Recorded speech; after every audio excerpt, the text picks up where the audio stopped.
Hi welcome to Anushka login Kannada. ನಾನು ನಿಮ್ಮ ಪ್ರೀತಿಯ ಮನು ಮಂಜುನಾಥ್. ಎಲ್ಲರೂ ಹೇಗಿದ್ದೀರಾ? ಸೊ ಎಲ್ಲರೂ ಚೆನ್ನಾಗಿದ್ದೀರಾ ಅಂತ ಅಂದ್ಕೊಂಡಿದ್ದೀನಿ. ಸೊ ನೀವು ನೋಡ್ತಿರ್ಬೋದು ಇವತ್ತು ಏನಪ್ಪ ರೆಸಿಪಿ ಮಾಡ್ತಾಯಿದ್ದೀವಿ ಅಂತಂದರೆ ಸೂಪರಾಗಿರುವಂಥ ಫಿಶ್ ತವಾ ಫ್ರೈನ ಮಾಡ್ತಿದ್ದೀನಿ. ಕಾರ್ತಿಕ ಮಾಸ ಕೂಡ ಮುಗೀತು. ಸೊ ಇನ್ಮೇಲೆ ಏನಿದ್ರು ನಾನ್ ವೆಜ್ ರೆಸಿಪಿನ ಮಾಡ್ತಿರೋದೇ, ಸೊ ಯೂಟ್ಯೂಬಲ್ಲಿ ಅಪ್ಲೋಡ್ ಮಾಡ್ತಿರೋದು. ಸೊ ನಿಮ್ಗೆಲ್ರಿಗೂ ಕೂಡ ತುಂಬ ಇಷ್ಟ ಆಗುತ್ತೆ ಅಂತ ಅಂದ್ಕೊಂಡಿದ್ದೀನಿ. ಸೊ ಇವತ್ತಿನ ರೆಸಿಪಿ ಬಂದು ಸಿಂಪಲ್ಲಾಗಿ ಅತೀ ಕಡಿಮೆ ಮಸಾಲೆನ ಯೂಸ್ ಮಾಡಿಕೊಂಡು ಫಿಶ್ ತವಾ ಫ್ರೈ ಯಾವ ರೀತಿ ಮಾಡೋದು ಅಂತ ಈ ವಿಡಿಯೋದಲ್ಲಿ ತೋರಿಸ್ಕೊಡ್ತಾ ಇದ್ದೀನಿ. ಸೊ ಬನ್ನಿ ಯಾವ ರೀತಿ ಮಾಡೋದು, ಏನೇನು ಬೇಕು ಅಂತ ನೋಡ್ಕೊಂಬರೋಣ. ಅದಕ್ಕಿಂತ ಮುಂಚೆ ನನ್ನ ಚಾನಲ್ಗೆ ಯಾರಾದರೂ ಇನ್ನೂ ಸಬ್ಸ್ಕ್ರೈಬ್ ಆಗಿಲ್ಲ ಅಂತಂದರೆ ಹೋಗಿ ಮೊದಲನೇದಾಗಿ ಸಬ್ಸ್ಕ್ರೈಬ್ನ ಆಗಿಬಿಡಿ. ನಾನಿಲ್ಲಿ ಒಂದು 3/4 kg ಆಗುವಷ್ಟು ಮೀನ ತೊಗೊಂಡಿದ್ದೀನಿ. ಸೊ ನನಗಿಲ್ಲಿ ಒಂದು 4 ಮೀನಾಗುವಷ್ಟು ಬಂತು. ಸೊ ನಾನು ಯಾವುದೇ ಕಾರಣಕ್ಕೂ ಕಟ್ ಮಾಡಿಲ್ಲ, ಹಾಗೆ ಬಳಸ್ಕೊತಾ ಇದ್ದೀನಿ. ಸೊ ನೀವು ನೋಡ್ಬೋದು ಚೆನ್ನಾಗಿ ವಾಶ್ ಮಾಡಿ ಮಧ್ಯೆ ಒಂದು ಸ್ಲೈಸ್ ಮಾಡಿ ಹಾಗೆ ಎತ್ತಿಟ್ಕೊತಿದ್ದೀನಿ. ಸೊ ಬನ್ನಿ ಇವಾಗ ಮಸಾಲೆಗೆ ಏನೇನು ಬೇಕು ಅಂತ ನೋಡ್ಕೊಂಬಂದ್ಬಿಡೋಣ. ಸೊ ನೋಡ್ಬೋದು ಒಂದು ಪ್ಲೇಟಿಗೆ ನಾನಿಲ್ಲಿ ಒಂದು 2 ಟೇಬಲ್ ಸ್ಪೂನ್ ಆಗುವಷ್ಟು ಫಿಶ್ ತವಾ ಫ್ರೈ ಪೌಡರ್ನ ಸೇರಿಸ್ಕೊತಿದ್ದೀನಿ. ನಂತರ ಒಂದು 2 ಟೇಬಲ್ ಸ್ಪೂನ್ ಆಗುವಷ್ಟು ಚಿಲ್ಲಿ ಪೌಡರ್ನ ಸೇರಿಸ್ಕೊತಾ ಇದ್ದೀನಿ. 1 ಟೇಬಲ್ ಸ್ಪೂನ್ ಆಗುವಷ್ಟು ಶುಂಠಿ ಬೆಳ್ಳುಳ್ಳಿ ಪೇಸ್ಟ್, 1 ಟೇಬಲ್ ಸ್ಪೂನ್ ಆಗುವಷ್ಟು ಕಾಳು ಮೆಣಸಿನ ಪುಡಿ, ಹಾಗೆ ಇದಕ್ಕೆ ಹೊಂದ್ಕೊಳ್ಳುವಷ್ಟು ಉಪ್ಪು, ಜೊತೆಗೆ ಒಂದು ಅರ್ಧ ನಿಂಬೆ ಹೋಳಾಗುವಷ್ಟು ನಿಂಬೆ ಹಣ್ಣಿನ ರಸ, 1/4 ಟೇಬಲ್ ಸ್ಪೂನ್ ಆಗುವಷ್ಟು ಅರಿಶಿನ ಪುಡಿನ ಸೇರಿಸ್ಕೊಂಡ್ಬಿಡೋಣ. ಇದಕ್ಕೆ ಚೆನ್ನಾಗಿ ಹೊಂದ್ಕೊಳ್ಳೋ ಥರ ಮಸಾಲೆನೆಲ್ಲ ಮಿಕ್ಸ್ ಮಾಡಿಕೊಂಡು, ಸೊ ನಾವು ನಿಂಬೆ ಹಣ್ಣಿನ ರಸ ಏನು ಹಾಕ್ಕೊಂಡಿರ್ತೀವಿ ಅದ್ರ ಜೊತೆಗೆ ಮಸಾಲೆ ಎಲ್ಲ ಚೆನ್ನಾಗಿ ಹೊಂದ್ಕೊಳ್ಳೋ ಥರ ನಾವು ಮಿಕ್ಸ್ನ ಮಾಡ್ಕೊಂಬಿಡ್ಬೇಕು. ಸೊ ನಿಂಬೆ ಹಣ್ಣಿನ ರಸ ಬೇಡ ಅನ್ನೋರಿದ್ರೆ ಸೊ ನೀವು ಹುಣಸೆ ಹಣ್ಣಿನ ಹುಳಿನ ಸೇರಿಸ್ಕೊಬೋದು, ಅದು ಕೂಡ ತುಂಬಾ ಟೇಸ್ಟಿಯಾಗಿರುತ್ತೆ. ಸೊ ಎಲ್ಲವನ್ನು ಕೂಡ ಸೇರಿಸ್ಕೊಂಡು ಚೆನ್ನಾಗಿ ಒಂದು ಮಿಕ್ಸ್ ಕೊಡ್ಕೊಂಡು ಸ್ವಲ್ಪನೇ ನೀರನ್ನ ಸೇರಿಸ್ಕೊಂಡು ಇದನ್ನು ಪೇಸ್ಟ್ ರೀತಿಯಾಗಿ ನಾವು ಕಲಿಸ್ಕೊಬೇಕಾಗುತ್ತೆ. ಸೊ ನಾವು ನಿಂಬೆ ಹಣ್ಣಿನ ರಸನೇ ಸೇರಿಸ್ಕೊಂಡ್ರೆ ಸೊ ನಾವು ನೀರು ಕಡೆ ಹಾಕೋದು ಬೇಕಾಗಿಲ್ಲ. ನಾನಿಲ್ಲಿ ಸ್ವಲ್ಪ ನೀರನ್ನ ಆ್ಯಡ್ ಮಾಡ್ಕೊತ ಪೇಸ್ಟ್ ರೀತಿ ಮಾಡ್ಕೊಂಬಿಡೋಣ. ಸೊ ನೀವೇನಾದರೂ ಹುಣಸೆ ಹುಳಿನ ಆ್ಯಡ್ ಮಾಡ್ತಿದ್ರೆ ಕನ್ಸಿಸ್ಟೆನ್ಸಿ ನೋಡಿಕೊಂಡು ಅದರಲ್ಲೇ ನೀರಿರುತ್ತೆ ಸ್ವಲ್ಪನೇ ಆ್ಯಡ್ ಮಾಡಿಕೊಂಡು ಚೆನ್ನಾಗಿ ಒಂದು ಮಿಕ್ಸ್ ಕೊಡ್ಕೊಂಬಿಡಿ. ಹುಣಸೆ ಹುಳಿನ ಸೇರಿಸೋದಾದರೆ ಎಷ್ಟು ತೊಗೋಬೇಕು ಅನ್ನೋದಿದ್ರೆ ಸೊ ನಾನು ತೋರಿಸಿದ್ನಲ್ಲ ನಿಂಬೆಹಣ್ಣು, ಅದರ ಅರ್ಧ ಭಾಗದಷ್ಟು ನೀವು ನಿಂಬೆಹಣ್ಣಿನ ರಸನ ಸೇರಿಸ್ಕೊಂಡು ಚೆನ್ನಾಗಿ ಒಂದು ಮಿಕ್ಸ್ ಕೊಡ್ಕೊಂಬಿಡಿ.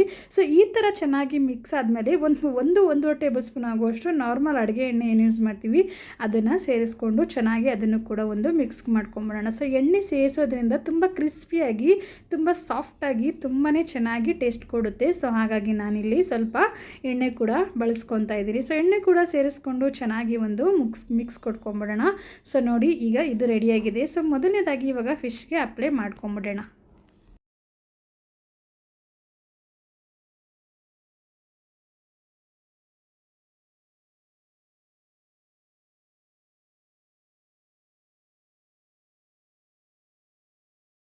ತಗೊಂಡಿರೋ ಮಸಾಲೆ ಬಂದು 4 ಅಂದರೆ 3/4 kg ಆಗುವಷ್ಟು ಮೀನಿಗೆ ಸರಿಯಾಗಿ ಹೊಂದ್ಕೊಡುತ್ತೆ. ಸೊ ಹಾಗಾಗಿ ಜಾಸ್ತಿ ಬೇಕು ಅಂತಂದರೆ ನೀವು ಮಸಾಲೆನ ಡಬಲ್ ಕ್ವಾಂಟಿಟಿ ಜಾಸ್ತಿ ಮಾಡಿಕೊಂಡ್ರೆ ಸಾಕಾಗುತ್ತೆ. ಸೊ ನೋಡಿ ಇವಾಗ ಚೆನ್ನಾಗಿ ಮೇನ್ ಇಂಗ್ರೀಡಿಯೆಂಟ್ಸ್ ಏನು ಮಾಡಬೇಕು ಅಂತಂದರೆ ಸೊ ನಾವು ಅಪ್ಲೈ ಮಾಡೋದ್ರೆ ಮೇನ್ ಇರೋದು. ಸೊ ಮಸಾಲೆನ ಚೆನ್ನಾಗಿ ಮೀನಿಗೆ ಹೊಂದ್ಕೋಬೇಕು, ಅಲ್ಲಿವರೆಗೂ ಚೆನ್ನಾಗಿ ಮಿಕ್ಸ್ ಮಾಡ್ಕೊಂಬಿಡೋಣ. ನಾವೇನು ಸ್ಲೈಸ್ ಮಾಡಿರ್ತೀವಿ ನೋಡಿ ಅದ್ರ ಮಧ್ಯೆ ಅದರ ಒಳಭಾಗ ಎಲ್ಲ ಚೆನ್ನಾಗಿ ಮಸಾಲೆ ಹೊಂದ್ಕೋಬೇಕು, ಅಲ್ಲಿವರೆಗೂ ಚೆನ್ನಾಗಿ ಮಿಕ್ಸ್ ಮಾಡ್ಕೊಂಬಿಡೋಣ. ಆ ಥರ ಮಾಡಿದ್ರೇ ನಮಗೆ ತುಂಬಾ ಟೇಸ್ಟಿಯಾಗಿ ಬರೋದು, ಮಸಾಲೆ ಎಲ್ಲ ಒಳಗಡೆ ಹೋಗೋದು. ಹಾಗೆ ಫ್ರೈ ಮಾಡಬೇಕಾದ್ರೆ ನಮಗೆ ತುಂಬಾ ಚೆನ್ನಾಗಿ ಉಪ್ಪು ಖಾರ ಹೊಂದ್ಕೊಂಡಿರುತ್ತೆ, ಟೇಸ್ಟ್ ಕೂಡ ತುಂಬಾ ಚೆನ್ನಾಗಿ ಬರುತ್ತೆ. ಸೊ ನೋಡಿ ಇವಾಗ ಚೆನ್ನಾಗಿ ನಾನು ಎಲ್ಲ ಮೀನಿಗೂ ಕೂಡ ಮಸಾಲೆನ ನೀಟಾಗಿ ಹಚ್ಕೊಂಡು ಹಾಗೆ ಒಂದು 1/2 ಅವರಿಂದ 1/4 ಅವರು ನೆನೆಯೋದಕ್ಕೆ ಬಿಟ್ಬಿಡಬೇಕು. ಡೈರೆಕ್ಟಾಗಿ ಯಾವುದೇ ಕಾರಣಕ್ಕೂ ನೀವು ಫ್ರೈನ ಮಾಡ್ಕೊಳ್ಳೋಕೆ ಹೋಗಬೇಡಿ. ಉಪ್ಪು ಖಾರ ಹುಳಿ ಎಲ್ಲ ಚೆನ್ನಾಗಿ ಹೊಂದ್ಕೋಬೇಕಲ್ವ, ಅದಕ್ಕೆ ಒಂದು 1/4 ಅವರ್ ಆಗುವಷ್ಟಾದರೂ ಟೈಮು ನೆನೆಯೋದಕ್ಕೆ ಬೇಕಾಗುತ್ತೆ. ಸೊ ನಾನು ಬಂದು ಒಂದು 1 ಅವರ್ ಅಥವಾ 1/4 ಅವರ್ ಏನೋ ಎತ್ತಿಟ್ಕೊಂಡಿದ್ದೆ.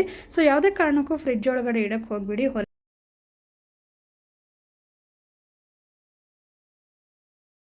ಉಪ್ಪು ಖಾರ ಹುಳಿ ಎಲ್ಲ ಚೆನ್ನಾಗಿ ಹೊಂದ್ಕೊಂಡು ಮೀನು ರೆಡಿಯಾಗಿದೆ.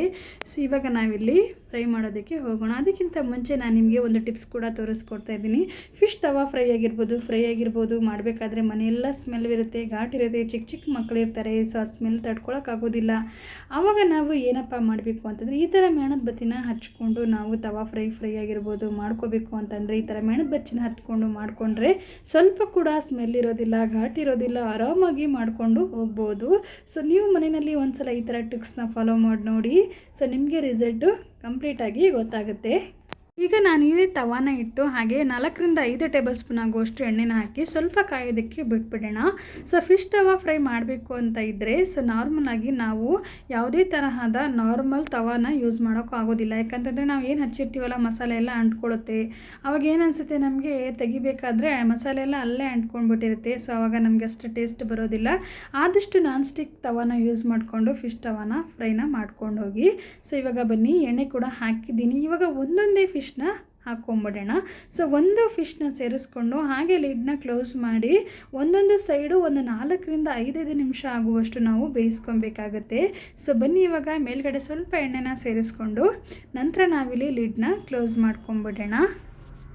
ಇದಕ್ಕೆ ಬಂದು ಬೇಯೋದಕ್ಕೆ ಒಂದೊಂದು ಮೀನಿಗೆ ಅಂತಂದರೆ ಒಂದು 3-4 ನಿಮಿಷ, ಚಿಕ್ಕ ಮೀನಾದರೆ ಒಂದು 2-3 ನಿಮಿಷ, ಸ್ವಲ್ಪ ದೊಡ್ಡ ಮೀನಾದರೆ ಒಂದು 4-5 ನಿಮಿಷ ಹಿಡಿಯುತ್ತೆ. ಸೊ ಯಾವುದೇ ಕಾರಣಕ್ಕೂ ಹೈ ಫ್ಲೇಮಲ್ಲಿ ಇಟ್ಕೊಂಡು ಬೇಯಿಸ್ಕೊಳಕ್ಕೆ ಹೋಗಬೇಡಿ, ಲೋ ಫ್ಲೇಮಲ್ಲಿ ಇಟ್ಕೊಂಡೇ ಬೇಯಿಸ್ಕೊಳ್ಳಿ. ಸೊ ನೋಡಿ, ನಾನು ಮೇಣದ ಬತ್ತಿ ಹಾಗೆ ಹಚ್ಚಿಟ್ಕೊಂಡಿದ್ದೀನಿ. ಸೊ ಒಂದು ಸೈಡ್ ಇವಾಗ ಫ್ರೈ ಆಗಿದೆ, ಇನ್ನೊಂದು ಸೈಡ್ ನಾವಿಲ್ಲಿ ಫೋಲ್ಡ್ ಮಾಡ್ಕೊಂಬಿಡೋಣ. ಸೊ ನಾನಿಲ್ಲಿ ಈ ಥರ ಸ್ಪೂನ್ ಸಹಾಯದಿಂದ ಇನ್ನೊಂದು ಸೈಡ್ನ ಹಾಕ್ಕೊತಾ ಇದ್ದೀನಿ. ಸೊ ನೀವಿಲ್ಲಿ ನೋಡ್ಬೋದು ಎಷ್ಟು ಚೆನ್ನಾಗಿ ಬೆಂದಿದೆ, ಸ್ವಲ್ಪ ಕೂಡ ಮಸಾಲೆ ತವಾಗೆ ಅಂಟ್ಕೊಂಡಿಲ್ಲ, ಅಷ್ಟು ಕ್ರಿಸ್ಪಿಯಾಗಿ ಬೇಯುತ್ತೆ. ಸೊ ಇವಾಗ ಸ್ವಲ್ಪನೇ ಎಣ್ಣೆ ಹಾಕ್ಕೊತ ಇದನ್ನು ಫ್ರೈ ಮಾಡ್ಕೊಂಬಿಡೋಣ.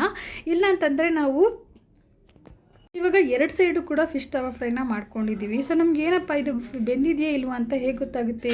ಸೊ ಅನ್ನೋರಿದ್ರೆ ಒಂದು ಸ್ಪೂನ್ ಇರುತ್ತಲ್ಲ, ಅದನ್ನು ಚುಚ್ಚಿ ನೋಡೋಣ. ಅದ್ರ ಒಳಗಡೆ ನಾವು ಪ್ರೆಸ್ ಮಾಡಿದಾಗ ಇಮಿಡಿಯೇಟ್ಲಿ ಹೊರಗಡೆ ಬಂದರೆ ಚೆನ್ನಾಗಿ ಬೆಂದಿದೆ ಅಂತ ಅರ್ಥ. ಇಲ್ಲ ಇನ್ನೊಂದು ಸ್ವಲ್ಪ ಹೊತ್ತು ಅಂಟ್ಕೋತಾ ಇದೆ ಅನ್ನೋರಿದ್ರೆ ಇನ್ನೂ ಬೆಂದಿಲ್ಲ ಅಂತ ಅರ್ಥ. ಸೊ ನಿಮಗೆ ಗೊತ್ತಾಗುತ್ತೆ ಸೊ ಯಾವ ರೀತಿ ಬೆಂದಿದೆ ಅಥವಾ ಬೆಂದಿಲ್ಲ ಅಂತ. ನಾನಿಲ್ಲಿ ಒಂದು ಸ್ಪೂನ್ ಸಹಾಯದಿಂದ ಕೂಡ ತೋರಿಸ್ತೀನಿ, ನೋಡ್ಬೋದು ನೀವು.